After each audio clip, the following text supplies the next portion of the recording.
এই যে ইসলামী দলগুলা, এগুলো সত্যিকার আমি কোনো ইসলামী দল মনে করি না। এরা প্রকৃত পক্ষে একটা মানে জঙ্গি সংগঠনের মতো গজাইছে। কারণ দেখেন এর আগে জামাত ইসলাম তাদের একটা স্লোগান ছিল, আমরা সবাই তালেবান, বাংলা হবে আফগান। আবার তাদের একটা স্লোগান ছিল, শরিয়া ভিত্তিক রাষ্ট্র পরিচালনা করবে, কোরআনের শাসন কায়েম করবে। গত পরশুদিন আমার মহল্লায় আমার ঢাকা 19 সাভারের আসনে জামাত ইসলামের ক্যান্ডিডেটের একটা হ্যান্ড বিল আমি দেখলাম। সেখানে তারা কিন্তু আর ওই যে আগের যে স্লোগানটা তাদের ছিল, শরিয়া ভিত্তিক দেশ চলবে, কোরআনের আইন, এই কথাটা কিন্তু নাই। অর্থাৎ এরা একটা সম্পূর্ণ ইসলামের নাম বিক্রি করে এরা এই দেশের মুসলমান, ধর্মপ্রিয় মুসলমানদের স্মৃতিটাকে কাছে টেনে তারা মুসলমানদের সাথে, ইসলামের সাথে তারা বেইমানি করতেছে। তারা বেইমান, অরিজিনাল বেইমান। কারণ তারা মসজিদ মাদ্রাসা ভিত্তিক এই রাজনৈতিক দলটা করে। কিভাবে করে?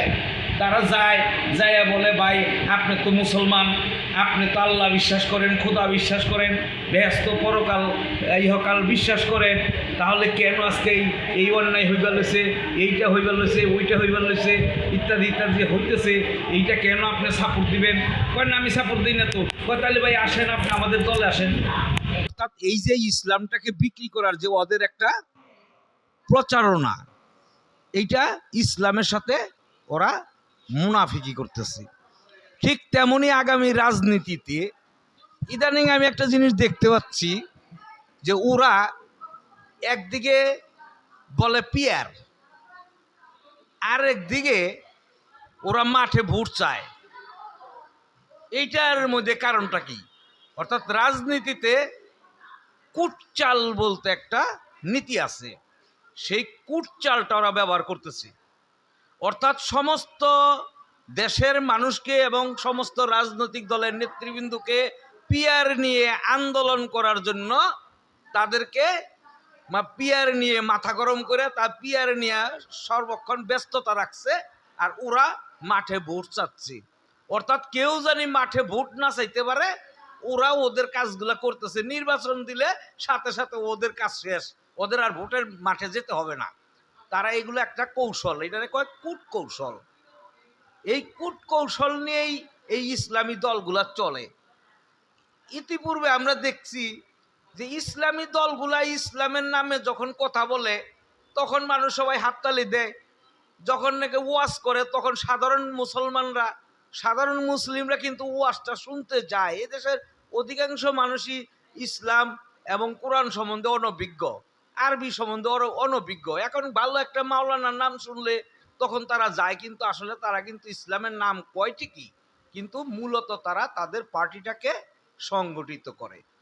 তা আজকে এই যে হুজুররা যেভাবে বলতেছে যে জাতীয় পার্টিকে ব্যান্ড করতে হবে, জাতীয় পার্টিকে নিষিদ্ধ করতে হবে, আরে তোমরা কোথায় ছিলে? তোমরা তো আওয়ামী লীগের সারির নিচেই ছিলে। এই 17 বছর তো তোমরাও ছিলে। আজকে জাতীয় পার্টির দোষ হয়ে গেল গা। জাতীয় পার্টির সাথে তো তোমরাও ছিলে। শুধু জাতীয় পার্টিকে কেন বলা হয়?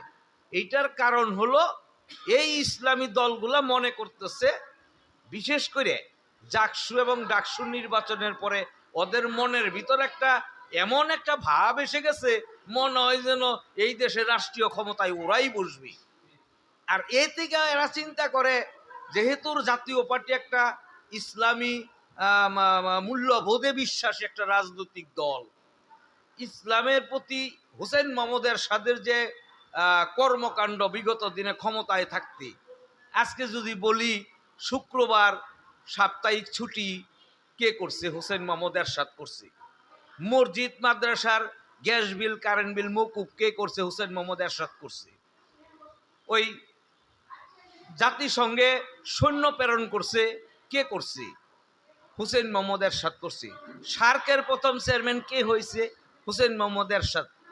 এই ঢাকা শহরের মধ্যে যে সমস্ত মসজিদগুলো ছিল, এই মসজিদগুলো সে পূর্ণ স্থাপন করছে এবং সুন্দরভাবে সাজাইছে। আমি যদি উদাহরণস্বরূপ বলি, তারা মসজিদ, এই তারা মসজিদে তো মানুষ নামাজও পড়তে যেত না ঠিক মতো, কিন্তু সেই তারা মসজিদটাকে এত সৌন্দর্য বৃদ্ধি করছে এই হুসেইন মোহাম্মদ এরশাদ। আজকে ওই যে গাউসুল আজম মসজিদ মহাখালী কে করছে?